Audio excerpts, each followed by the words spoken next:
شوہر کو یہ 5 جملے بولنے والی عورت جنت میں داخل نہیں ہوگی، ایسی عورت کو طلاق دے دو۔ حدیث نبوی۔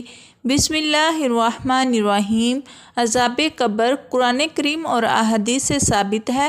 جس طرح دنیا میں آنے کے لیے ماں کا پیٹ پہلی منزل ہے اور اس کے حالات دنیا کی زندگی سے مختلف ہیں، بالکل ویسے ہی اس دنیا سے آخرت کی طرف منتقل ہونے کے اعتبار سے قبر کا مقام اور درجہ ہے۔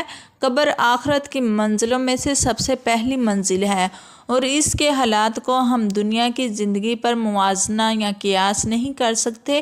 عذاب قبر سے مراد وہ عذاب اور سزا ہے جو موت سے لے کر حساب و کتاب کے لیے دوبارہ اٹھائے جانے یعنی قیامت سے پہلے تک اللہ تعالیٰ کے نافرمانوں کو دی جاتی ہے۔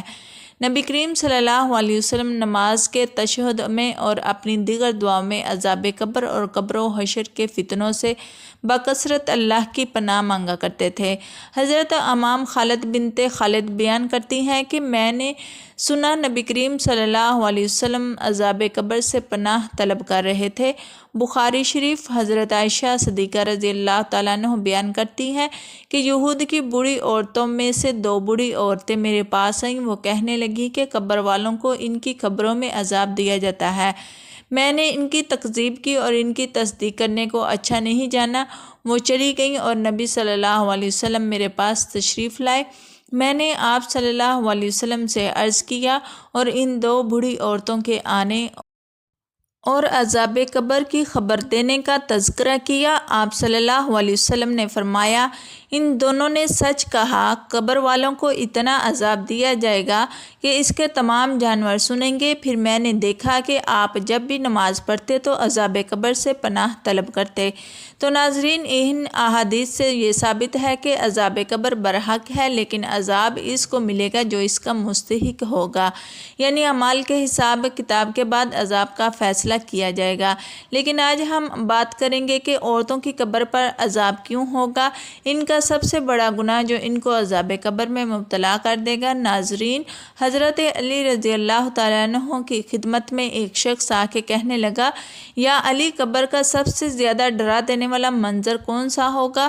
بس یہ کہنا تھا تو حضرت علی رضی اللہ تعالیٰ عنہ نے فرمایا، اے شخص، قبر میں سب سے ہیبتناک اور خوفناک منظر اس عورت کے لیے ہوگا جو اپنے شوہر کی نافرمانی کرتی ہے۔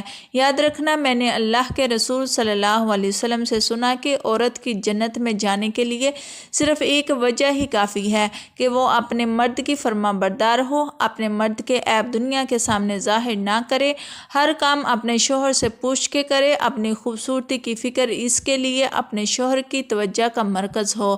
اور عورت کے لیے دوزخ میں جانے کے لیے بھی یہ ایک وجہ ہی کافی ہے کہ وہ اپنے مرد کی عزت نہ کرتی ہو، لوگوں کے سامنے اس کی تذلیل اور غیبت کرتی ہو، اپنے مرد کو بتائے بغیر اپنے فعل انجام دیتی ہو۔ اللہ گواہ ہے، عورت کی سب سے افضل نیکی ہی یہ ہے کہ وہ اپنے گھر کو جنت بنائے، اپنے مرد کی چھوٹی چھوٹی غلطیوں کو درگزر کرے، میاں بیوی کے درمیان محبت رکھے۔ اللہ پاک ہمیں بہتر عمل کرنے کی توفیق عطا فرمائے اور ہمارا خاتمہ ایمان پر فرمائے، آمین۔ ناظرین، کمنٹ باکس میں اللہ تعالیٰ کے 99 ناموں میں سے ایک نام ضرور ٹائپ کریں۔